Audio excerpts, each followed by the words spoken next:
What's up, fight fans? This is Kurt DeVille with Counterpunch Boxing News, and I have some new news concerning Errol the Truth Spence. Errol the Truth Spence states on his live stream that he and Terence Bud Crawford will fight later this year or next year. He didn't say early next year, he didn't say mid next year, he didn't say late next year, but he said either end of this year or next year. That is a huge window of time. Given the fact that this is only March and we have the rest of this year, we have the next 8 months of this year on top of the next 12, that could be damn near 2 years from now. But it does look promising because at least Errol Spence Jr. is saying that he will fight Terence Crawford, okay? And that lets me know that the process of the PBC and the protocol and the way they do things over there, it's right on the money. They like to drag things out, okay? Now, don't be in doubt on words and strategy, okay? And what I mean by that is the reason for the long window of time is simply because Errol Spence knows or hopes, just like Al Heyman, he's the guy, he's the string puller, that maybe by that time Terence Crawford been then lost to someone. Okay, he's lost that WBO, so there's no reason to really go after that WBO if Terence Crawford loses, because the thing is, nobody can really deny the fact that Terence Bud Crawford is pound for pound the best fighter in the world.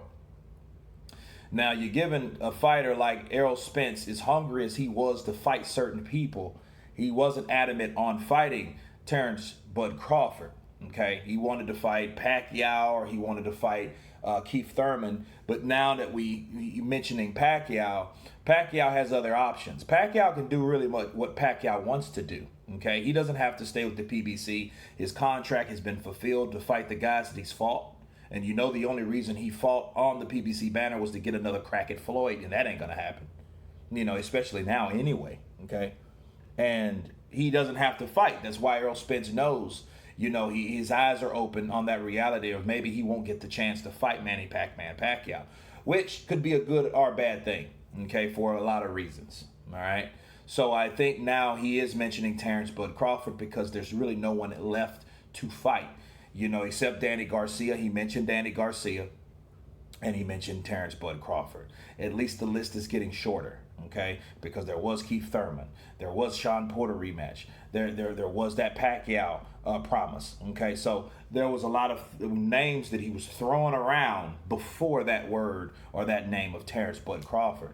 So what really happens in this situation is Errol Spence knows that sooner or later he has to fight him. That's if Terence Crawford doesn't get beat, okay? But the funny thing about a lot of these fighters, everyone gets beat if they get across the right opponent at the perfect circumstances, okay? They might not be the best fighter, but they might be the best fighter that night, okay? And that night is all that matters to claim a victory, or what people call an upset, okay? But that's due to your conditioning, your mindset, your determination, your drive to fight a person. If that's not there, you could lose. And that's what happens in these situations when you have these undefeated fighters. They're overlooking fighters because they're looking forward to their next tough fight or their next interesting fight or money fight, and they get upset. And that could happen. But it is a good sign from Errol the Truth Spence, because at least he's talking about Terence Crawford. At least he's mentioning Terence Crawford, because that's the fight that we want to see. We don't want to see Errol Spence fight a smaller guy or a guy we never heard of. Okay, we want to see him fight the best. If he calls himself the best, if he's man down, if it's strap season, let's see it happen. And better sooner than later, of course, we know that. Okay, so it does look promising. You know, he didn't just, you know, it wasn't a drunken rant this time. Okay, because a lot of times people are like, well, what's the difference? He said that for. No, he was drunk the last time he was on live chat. He looked like, honestly, he looked like he was awesome. Like he was either smoking or something like that, because he sounded like he was relaxed, but he didn't sound drunken, you know. But he did say and guarantee that the guys were on that live chat that he would fight Terrence Crawford. So let's see what it happens. You guys tell me what you think about his comments. Of course, please subscribe. And you guys been Counterpunch. Peace.